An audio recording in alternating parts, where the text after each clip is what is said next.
Iloilo Newsline. Magapangalagad na ang programa nga Iloilo Night Watch sa syudad kag probinsya sang Iloilo. Gimaras Antique Aklan kapin syudad sang Bacolod kag Negros Occidental ilabi na sa sagwa sang pungsod.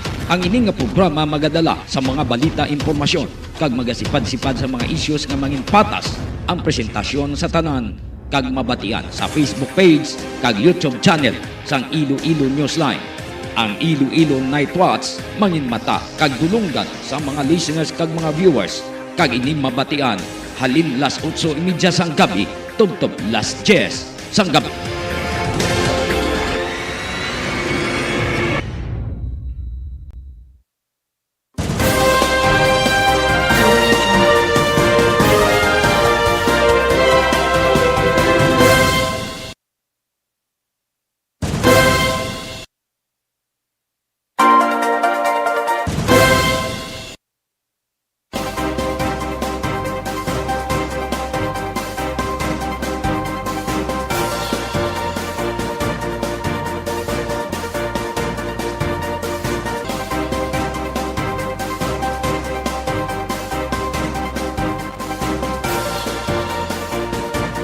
Mayong gabi, banwa, mayong gabi sa ato mga listeners ka mga viewers.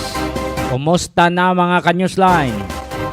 Lunes na kita nga edisyon sa aton nga pagapangalagad. Abril 25, 2023. Magadala kita sa mga balita, mga issues nga aton natipon subong adlaw. Aton karon ni sipad si Paroni ni. Pero now nato na na-check ang atong local pag-asa. Ibalon tang sitwasyon sang panahon para mabalance ang aton nga mga mangingisda, sang aton nga mga mangunguma. Kung anong sitwasyon sang panahon buwas. So aton ini hatagan sang pagtamod. Palihog lang standby sa atong mga listeners kag mga viewers.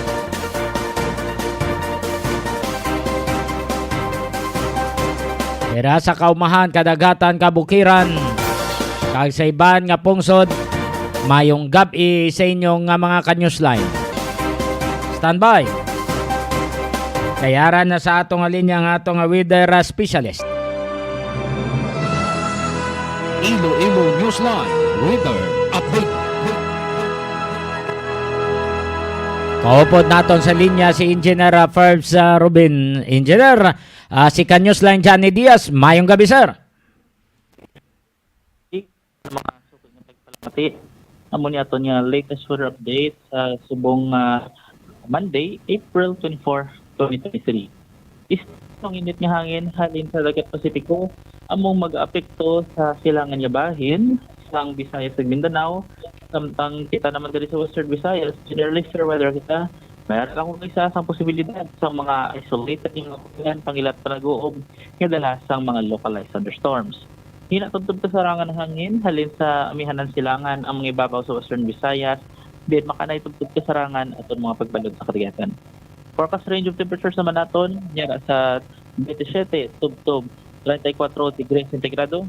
Aton nga adlaw nagtunod kay ina alas 6:01 sang hapon yung mabutlakwas alas 5:34 sang dagan. Amo ni aton latest weather update halin diri sa Iloilo Doppler Radar Station pag-asa Visayas DOST. Ako si Ferbs Rubin, madamo gini salamat. Engineer Ferbs Rubin, buwas mainit sa gyapon mga pilaihan na aton na heat index. Yes, alauman naton nga posible gyapon kita maka-observe or makakuha sa mga heat index wala maganubo sa 40 degrees centigrado. Oo. Daw mahina ka ang pagdupoy-dupoy sa hangin, no? Halin sa amihan amihan na tao kun habagat. So sa karon sa aton nga prevalent nga weather system is easterly, so init nga hangin na sa dagat Pasipiko. So mo nang gadalas na mainit yung temperatura. I see. So madugay pa ang El Nino. So sa karon ang El Nino possible ni siya nga mag-occur during June or July within this year. Within this month. Within this year, sir, June or July. May El Nino. Yes, sir, possible lang, sir, base sa itong latest analysis ng forecast data. Ba, kung mag-El Nino sa August, September pa? Yes, sir. Lingko kung mag-El Nino siya until August o kung September pagid ni. Ang inalantaw na tol, base sa aton nga analysis kag data dire pag-asa nga posible ni siya nga maglawig hasta sa first quarter sa 2024. Wow, pertik lawig-lawig. Lawig nga tigulutom maginamo ni gali. Sa karon sir, muna bisol yapon sa aton nga mga public sectors sa iban pang sectors na tol sa aton ding nga society na sa karon magpreparar lang sa labuton nga posibilidad ng El Nino. Okay. Engineer Forbes Robin sir, madamo nga salamat kag maayong gabi. Thank you sir, may pilot tanan. Iloilo Newsline Weather Update.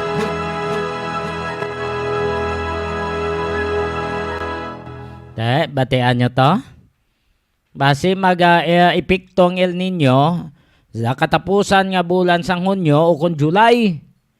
Kag magalawig siya tob-tob sa first quarter sang 2024.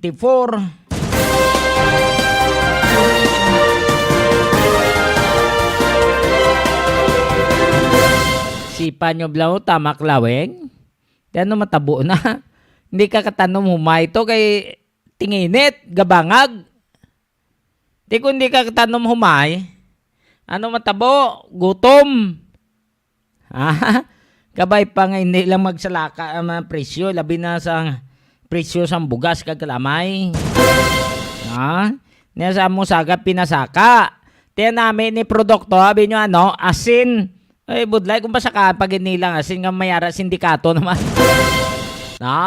Mayara sindikato naman lamag kapot la. Singo nila, why, taasin, pigado. Gali ato to, ginapang tago sa mga traders. Puwera lang sa mga mayo nga traders. So, preparar lang. Kinanglan ang pagpanghanda. Kaya kung hindi kita magpanghanda, kita sa makaluluoy sa giyapo.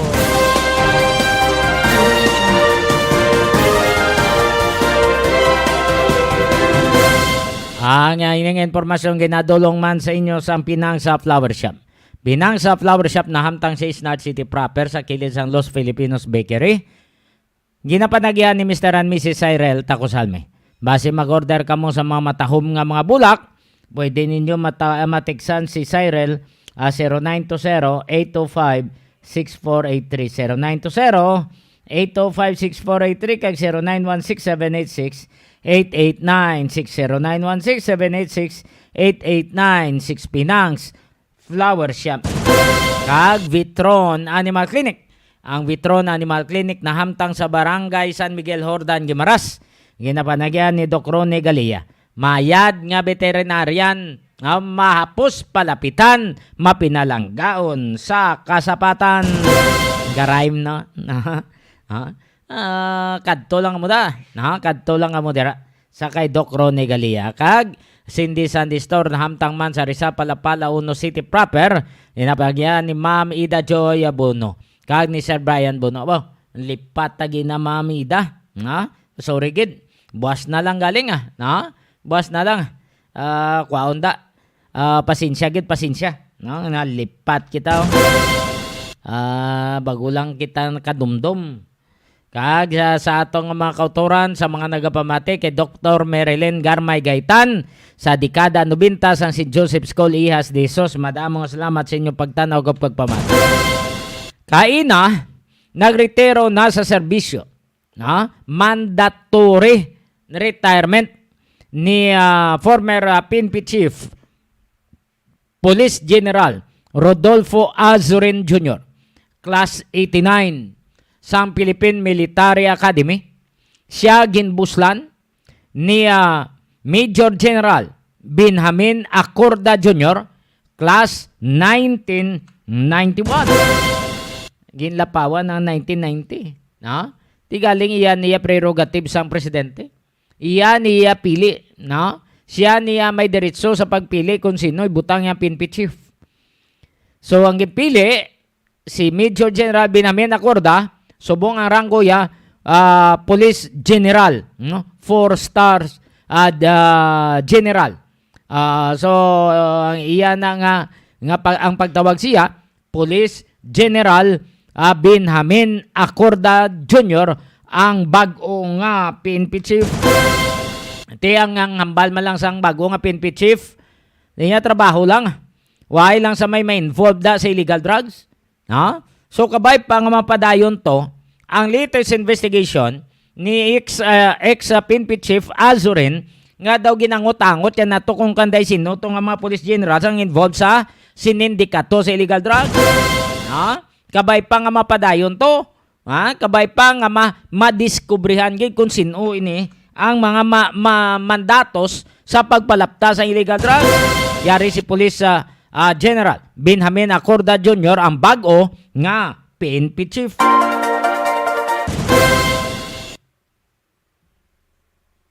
The 29th Chief. National Police, I thank the Almighty God for the opportunity to serve Him and our country. My heartfelt gratitude to our President. I'm very humbled for the trust and confidence to be an instrument of peace and justice for every Filipino. Sir, as the Chief PNP, together with the 228,000 strong PNP personnel, my uncompromising commitment to you, Mr. President, and to our fellow countrymen, that we, under your administration, will be vanguards of peace to ensure a safe and economically stable community. We shall be steadfast in providing better police service. To the Secretary of the Interior and Local Government, Secretary Benjamin Abalos Jr., Sir, thank you for unwavering support and dedication to the PNP organization. Under my leadership, we will be your partner in ensuring a secure, peaceful, and crime-free community. To my predecessor, Police General Rodolfo S. Azurin Jr., Sir, thank you for the wisdom and exceptional legacy you have imparted in the organization.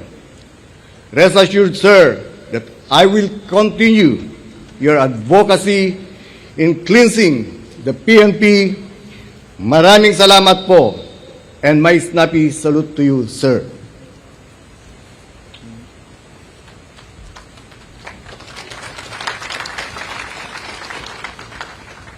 To my beloved wife, my classmate in high school, Oliva, thank you for your love and understanding, for always being there and taking care of me. To my children, you are my inspiration, my peace, and my own peal of joy. To my father, Attorney Benjamin Acorda Sr., you are the bedrock of my being. To my mother, Mrs. Purificacion Acorda, thank you for your unconditional love, guidance, and wisdom. Maraming salamat, Mama.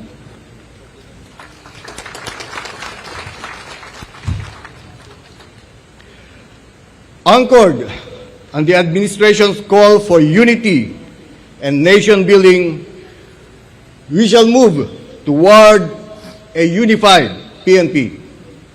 To the media, our longtime partners, we welcome critics as our independent source of check and balance. We are allies in bringing out the truth. We need your support to inform the public of our endeavors for peace and order. We will be transparent. I am soliciting the support of everyone, for I cannot do it alone. I ask for your cooperation, your support, and your commitment. Together, we will overcome the challenges the organization is facing.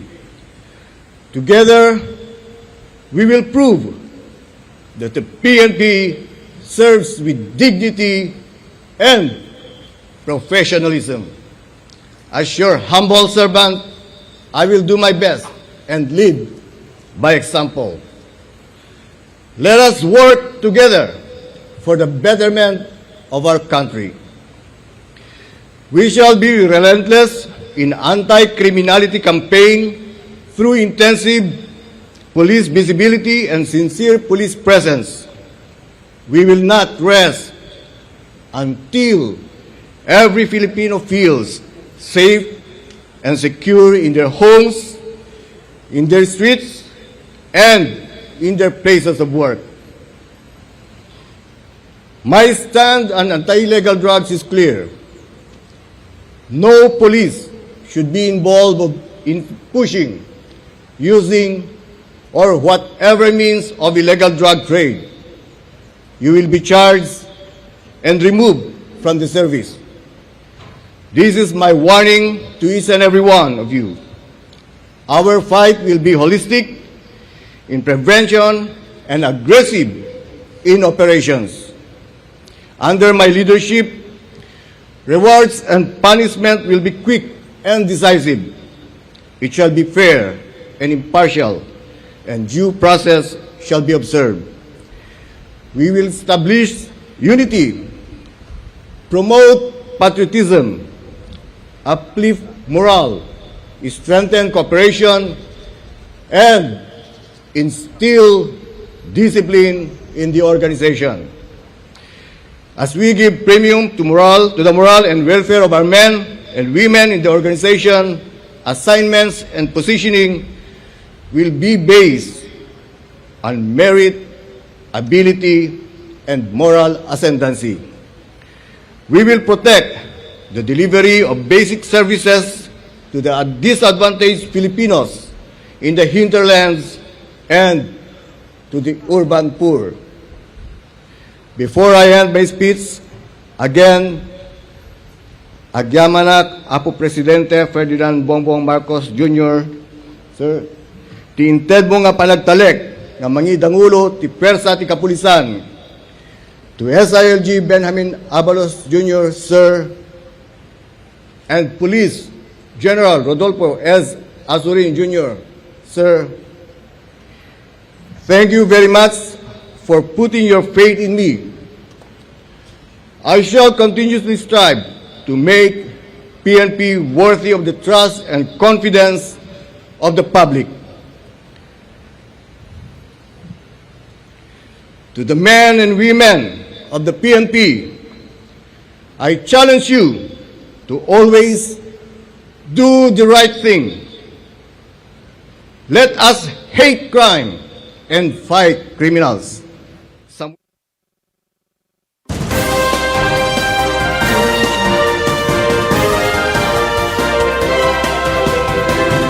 Amo to ang bago nga PNP Chief, Police General Benjamin Acorda Jr.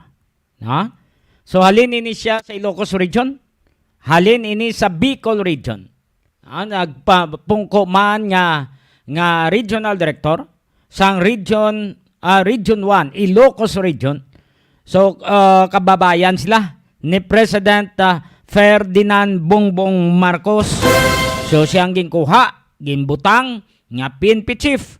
Ang iba niya sini nga mga mista, araman nakaposisyon na sa krami, sa mga matag-as nga mga sa mga nagalinlain nga mga departamento, no? Mga police major general na. Ti siya gin-promote siya, ti siya ang PNP Chief.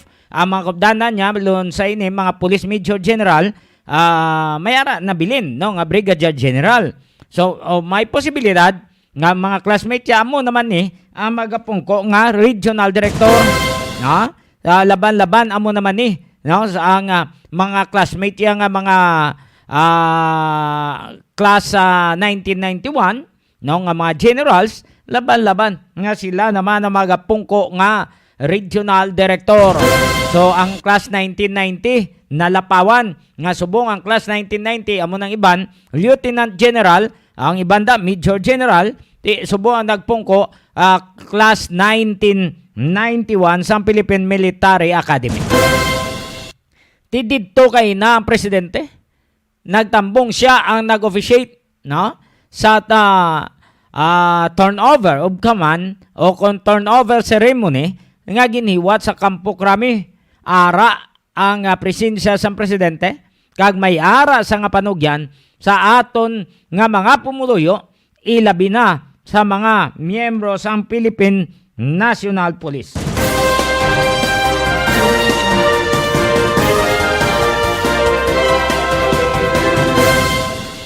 President BBM. Ladies and gentlemen, Centino and the major service commanders of the Armed Forces of the Philippines, the outgoing chief of the Philippine National Police, General Rodolfo S. Asurin Jr., who we greet as this is his day of retirement and also his celebration for his birthday. Happy birthday, General Jun. Our incoming Chief of the Philippine National Police, Major General Benji Acorda Jr., officers and civilian employees of the Philippine National Police, my fellow workers in government, distinguished guests, ladies and gentlemen, good morning. Today is special, for we hold the change of command in the PNP, a transfer of leadership from the able hands of one to another.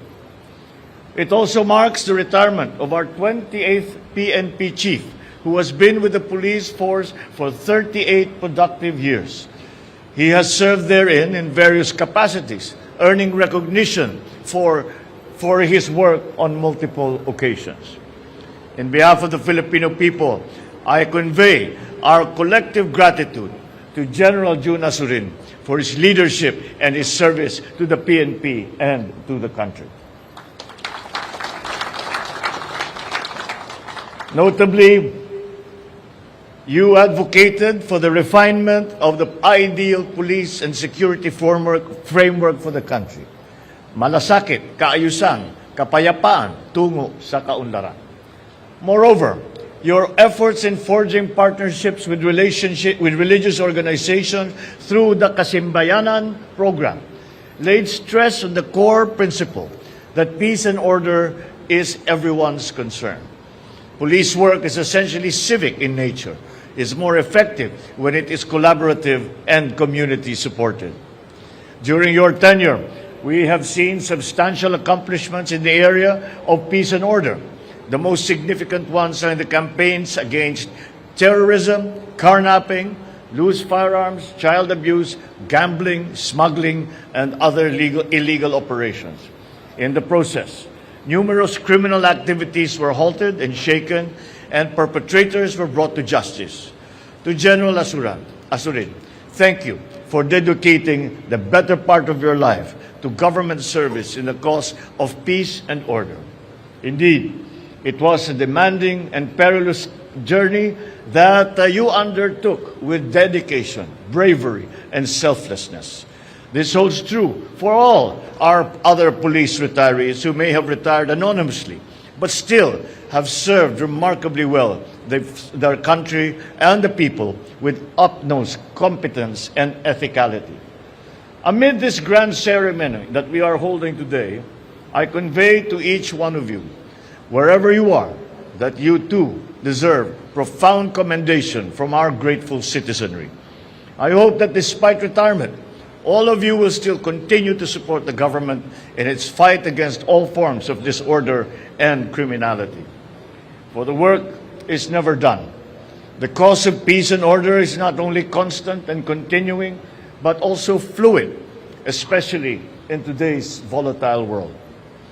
To further my point, we have seen disconcerting news about audacious commissions of heinous crimes and corrupt practices. We have heard about flagrant assaults against persons and property by individuals and organizations that recognize no law and no authority but their own. Amongst others, these are pressing challenges that impact upon the government's capability to effectively maintain order and justice in our country. Hence, in the face of all these, we must ensure all the more that our law enforcement agencies, especially our police force, remain to be strong and formidable. They must be effective in their intelligence and investigations operations, in the enforcement of accountability, and of course, the rule of law without fear or favor. As the PNP embarks on its next chapter, these are some of the challenges that shall confront our new and 29th PNP Chief, Police General Benji Kasuga Acorda Jr. May your leadership and good example in the PNP guide it to its desired path towards rebuilding and strengthening, continuous improvement and capacity building. As you do so, enhance operational ties with other law enforcement agencies, both at the local and national levels. Ensure integrated, coordinated, and systematic approaches in addressing our peace and order and internal security issues. Make your presence felt in the streets, make them safer. Defend our democratic institutions, our cherished ideals.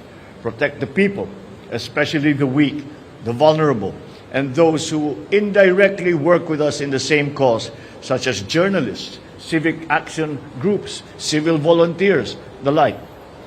Finally, serve the people with integrity, with accountability, and genuine justice.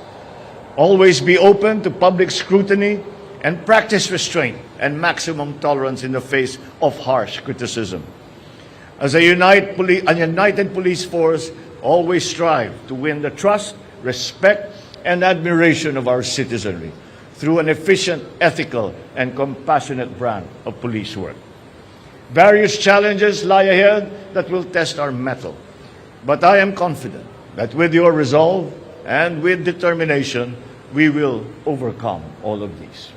With the PNP's indispensable help, we can build a more peaceful, just, and humane society, paving the way towards our collective aspirations of a more comfortable life in the years to come for every Filipino. As President, I will ensure the entire PNP is given the administration's full support for the organization and its plans, its progress that seek to boost the morale of our personnel, hone their skills, and advance their capabilities. I enjoin the entire police force and law enforcement agencies to support the leadership of Police General Benji Acorda as our new PNP chief. To the entire PNP force, onward and upward, thank you for selfless service to the nation. Pagpalain at pangalagaan kayo ng may kapal sa inyong trabaho. Maraming salamat.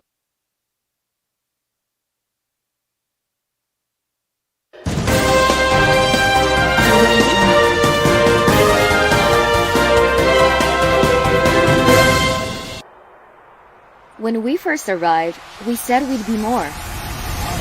And we were. We said we'd give you more. And we did. We even source 100% of our electricity from renewable energy, all while having the lowest rates in the country. But wait, no, that's not enough. This year, we're going to do more. But what does do more mean? It means more upgrades.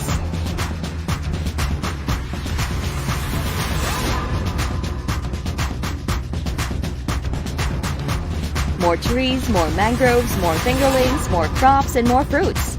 More of her, more of him, more of you, more of us, more of her, him, you, and us, making this world a better place for them. More power is going to do more, because with more power comes great sustainability.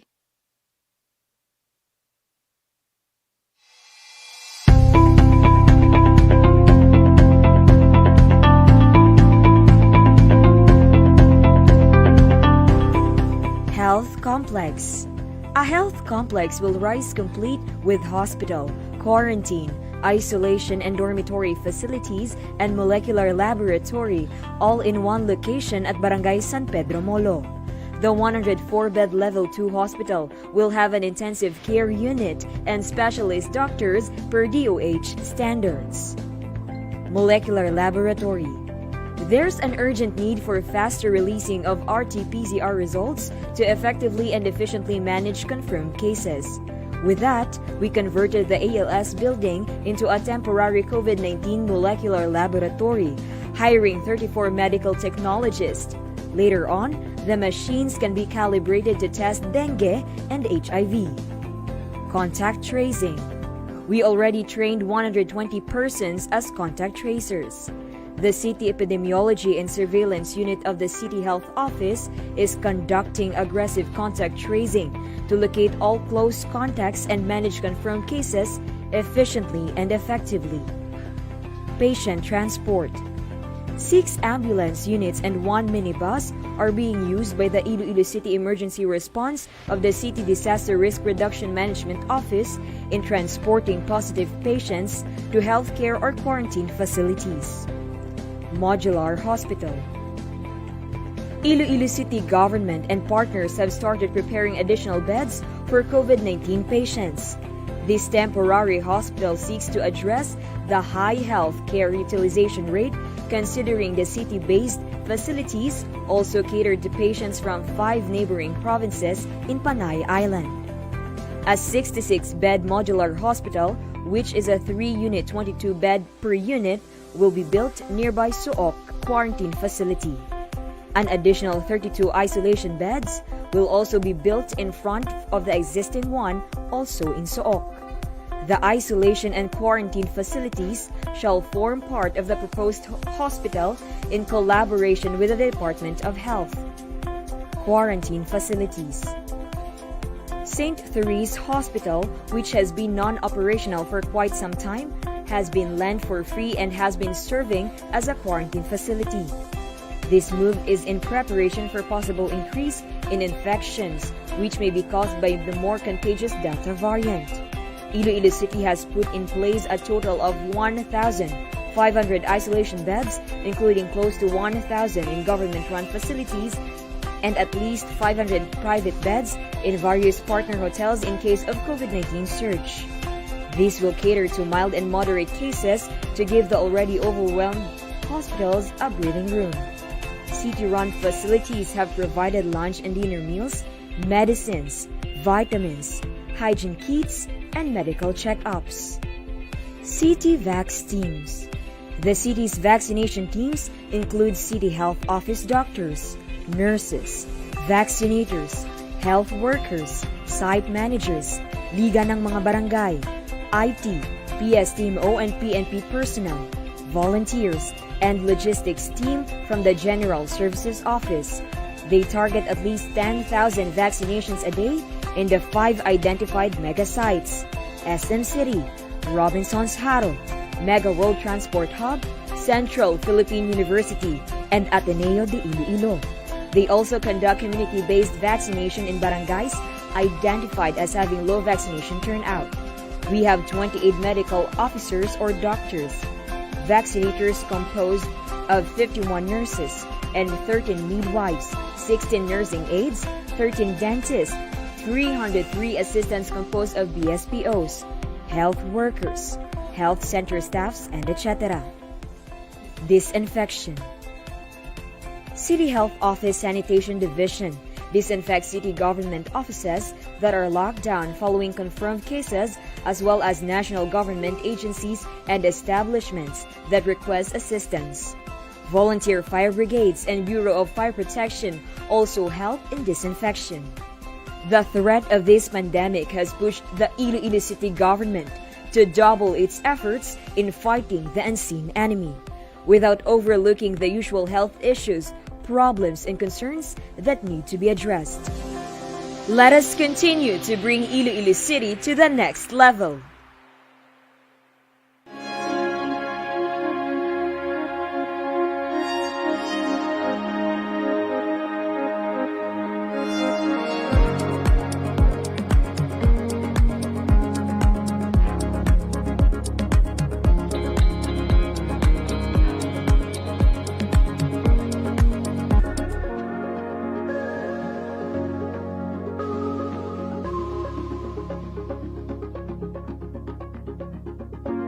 Our planet needs more.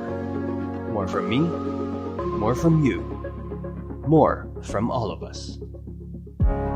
Since we started, More Power has committed itself to bringing more to life. But what is more? As an electric distribution utility, we light up thousands of homes, businesses, and institutions. So that's where we started. Under our 5-year development plan for Iloilo City, we worked to rehabilitate and modernize the system. We conducted an overhaul of our distribution system by investing in state-of-the-art facilities. This made sure our system was more responsive on several levels. Repair and optimization of facilities to decrease power interruptions. Automated restoration to decrease downtime for 90% of these interruptions. A 24/7 response team present for the rest, and mobile substations to relieve overloading. These state-of-the-art technologies have a focus on sustainable practices, such as net metering services allowing consumers to export excess energy, cutting down their cost and increasing the use of renewable energy. All of this while having 100% renewable sourcing from geothermal power plants and cutting electricity rates in half.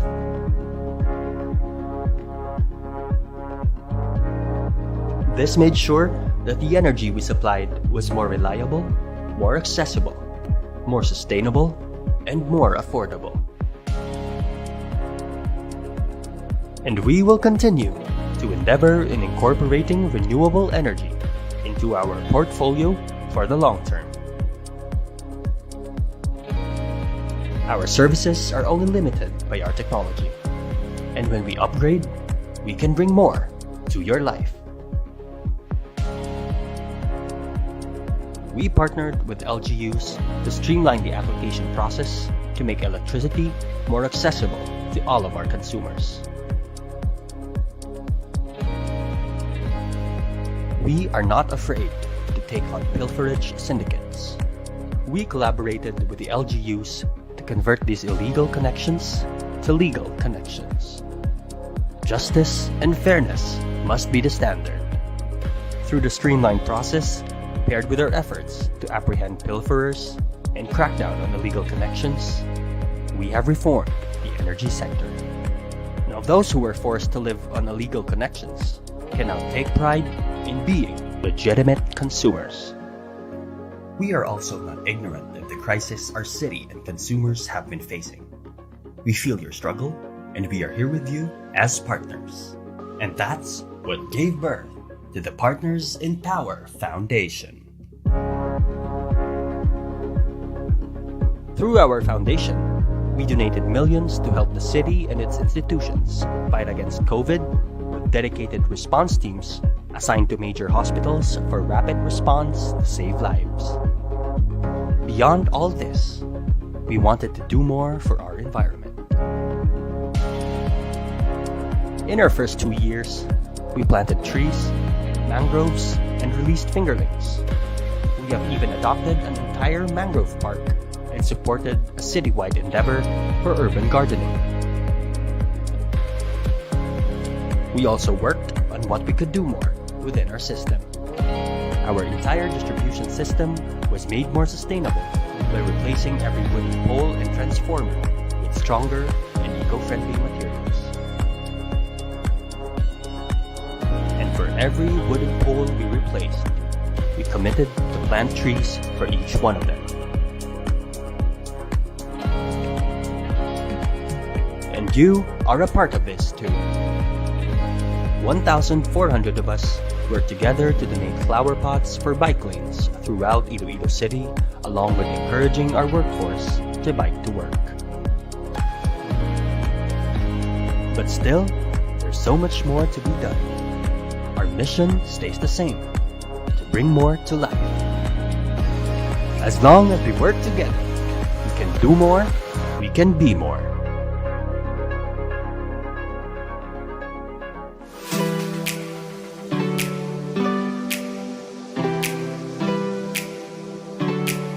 Gusto mo bala sa manamit nga donut nga dalon sa imo pamilya? Hindi ka na magbakal sa iban pa. Bungod bukas na para sa tanan ang Mars Pastries nga napahamtang sa sulod sang Ceres Terminal sa Barangay Kamaligaro, syudad sang Iloilo. Ano pang ginahulat nyo? Dali na! Mabakal na kita sa donut sa Mars Pastries. Pasalubong nga may pagpalangga sa imo pamilya. Mars Pastries. Barato na, manami pa!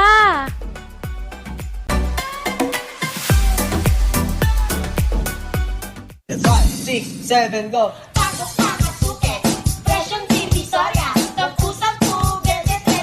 DJ Hello mga suki! Bukas na ang Sarjan Many Grocery kung sa diin makapamakal kamo kag makapangompra sang kinahanglanon sa sulod sang inyo balay. May baligya man sila para sa mga okasyon. Hindi na kamo kinahanglan magkadto sa banwa kag syudad. Gani ano pang ginahulat nyo? Bakal na!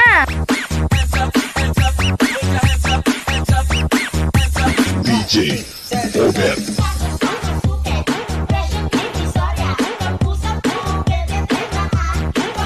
Ano pang ginahulat nyo? Bakal na sa Sarjan Many Grocery.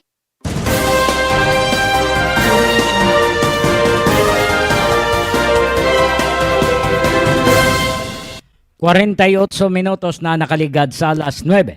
Hini nga time check ginadolong sa inyo sang CL Diaz Poultry Supply na hamtang sa Barangay Bagakay, San Dionisio, Iloilo. Nagabaligya sa mga feeds ka mabulong para sa kasapatan. May araman silang barbershop na skilid, no? Dumalahan ni Cheryl Lucindo Diaz kag Totong Lerek Diaz. Sa mga nagaplano nga magbakal sa mga priskang isda, ara sa Cruising Patio Dueñas, Iloilo. Pangitaan nyo na si Niji Matupas, kag pwede makamo makapakiter da. No? Kung may mga okasyon kamo, kadtuin nyo lang si Niji Matupas o kon si Digol. Okay? 49 minutos na nakaligad sa alas 9. Sunod sa kay 3rd District, Negros Oriental Congressman Arnolfo Arnie Teves Jr.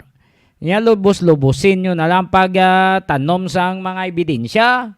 Kay liwat naman ko nung raid tong iyang balay sa Negros Oriental. Tiyan mo ning reaksyon sang suspended congressman, no? Arnolfo Arnie Teves.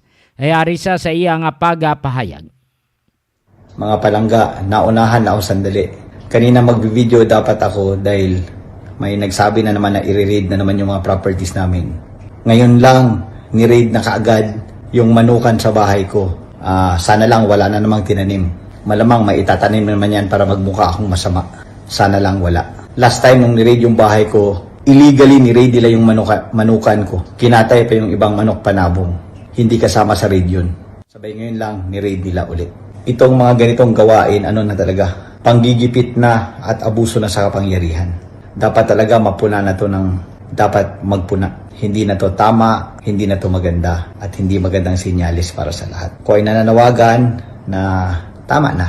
Sobra na yung panggigipit. Hindi na talaga tama. Narinig ko, marami na naman silang i-raid kung ano-ano na naman ang gagawin dyan. Hindi ko na maintindihan. Okay, sa mga may plano or sa mga nagtanim na sa bahay, lubos-lubusin nyo na. Damihan nyo na yung itanim nyo. Sabay, pag tumubo na lumago, gawin yung showcase para baka makatulong naman sa produksyon ng buong bayan natin. Di ba? Kayo na magturo sa mga farmers natin. Kayo yung magaling magtanim eh. Di ba? Lubos-lubusin nyo yung pagtatanim.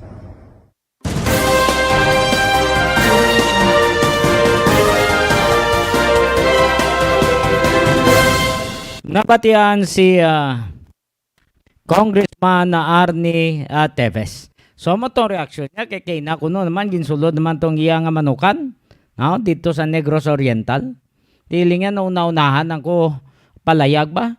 No, nakauna lang gid sila. Ya tanan akong properties da sudlan nyo ridan nyo kaga tamni nyo man namo ni iya nga pagatanaw, no, nga kada raid ginatamnan kuno saang ebidensya.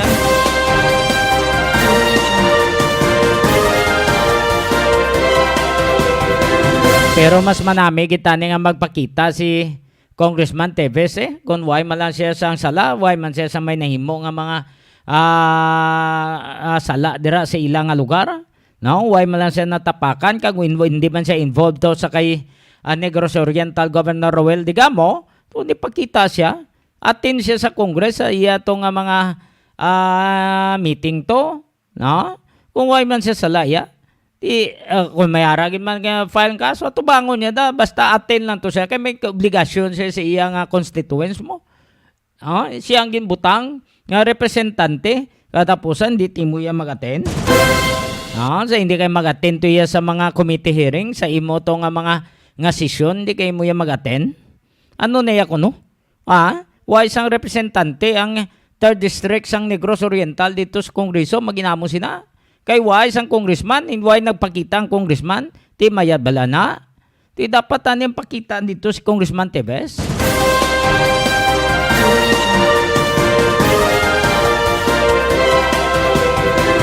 ...53 minutos na nakaligad sa alas 9. Kagini ginadulong sa inyo sa Ludlif Trading and Services.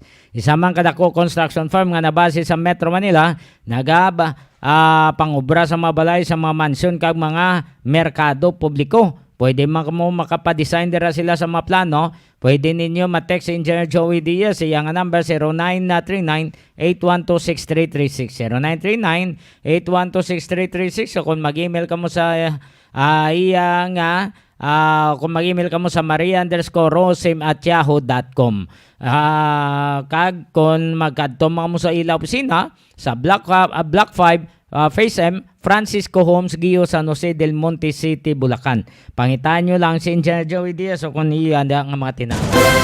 Okay? So para mabuligan ka mo sa pagpatindog sa inyong mga balay. Sa mga nagapagupit, arada sa Panoy Barbershop sa Poblasyon Molo, Siyudad sang Iloilo. Maayo naman gupit si Panoy Maluto.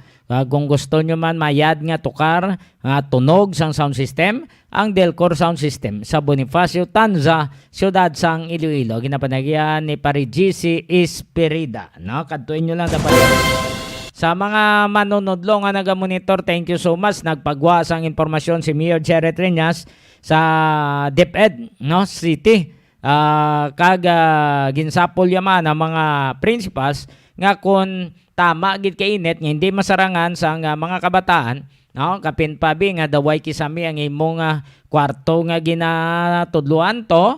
So dapat linis ang principal nga unta to na i-suspend ang klase.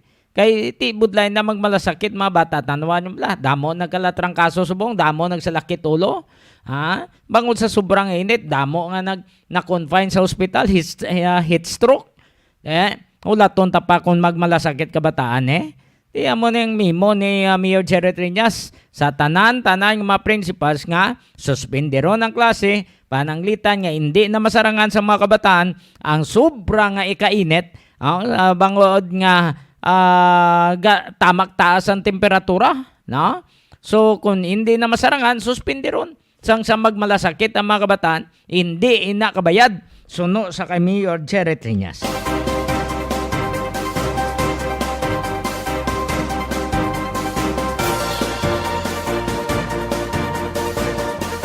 Sa tanan-tanan nga nagahiwat sang kadlawan, happy birthday.